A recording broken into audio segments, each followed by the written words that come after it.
Hello, everyone. Today is Wednesday, February 2nd, 2022.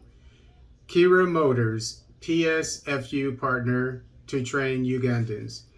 This article is taken from The Observer.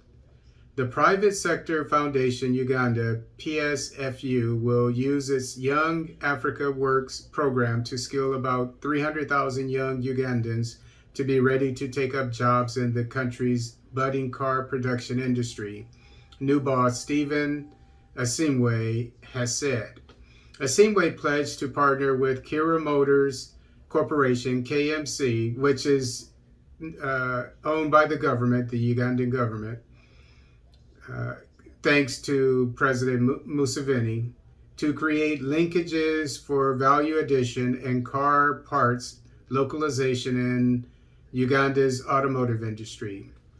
With the global value of the automotive industry expected to hit $19 trillion, Asimwe said it is imperative that all stakeholders actively participate in the successful commercialization of Kiira Motors' world-class products.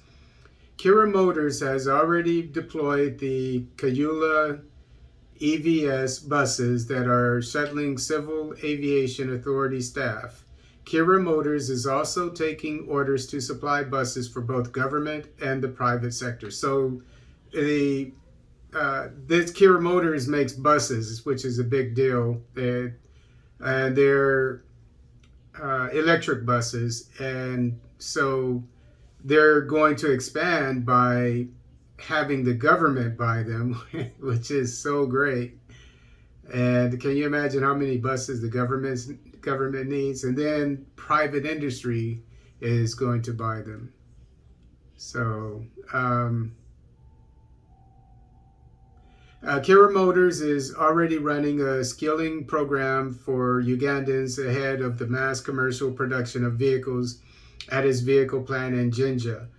At least 50 new KMC staff are training at Luwero Industries in Nakasongola, where the corporation is building buses for the local and regional markets. So they want to export to neighboring countries as well, Kiira Motors, that is.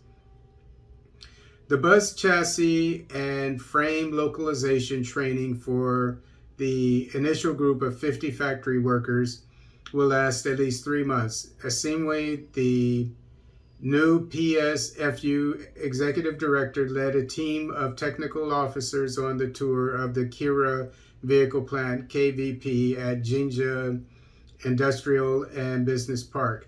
The Kiira Motors Corporation CEO, Paul Isaac Musazizi, took the PSFU team around the plant, which is set to produce 22 buses per day and 5,000 annually. Quite a few buses. Musazizi said when funds are available, KMC's skilling program will be scaled up to train over 1,000 Ugandans, including women, every 3 months to create a critical mass of skilled labor force for rapid deployment in the automotive industry and other related sectors.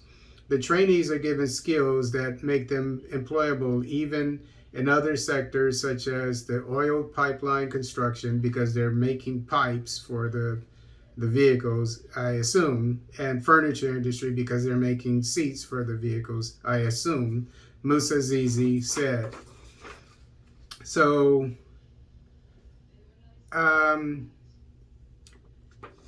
this is some of the greatest news that we can get when it comes to the automotive industry. And I've looked at the different cars that Kiira Motors has. They're all electric. So the company is state of the art, obviously. I mean, it's not obviously, Tesla or anything like that. Don't get me wrong. But I mean, electric vehicles, electric buses, that's state of the art. So that's really good. But what makes it even better is the fact that it's owned by the government. And then another thing is that it's expanding So you have a captive audience, as it were, in the government by buying more and more buses, because you always have to buy buses. Then the parts break, so you need new parts. So they're going to be training 300,000 eventually young Ugandans. So it's going to employ, in the next few years, a third of a million young Ugandans.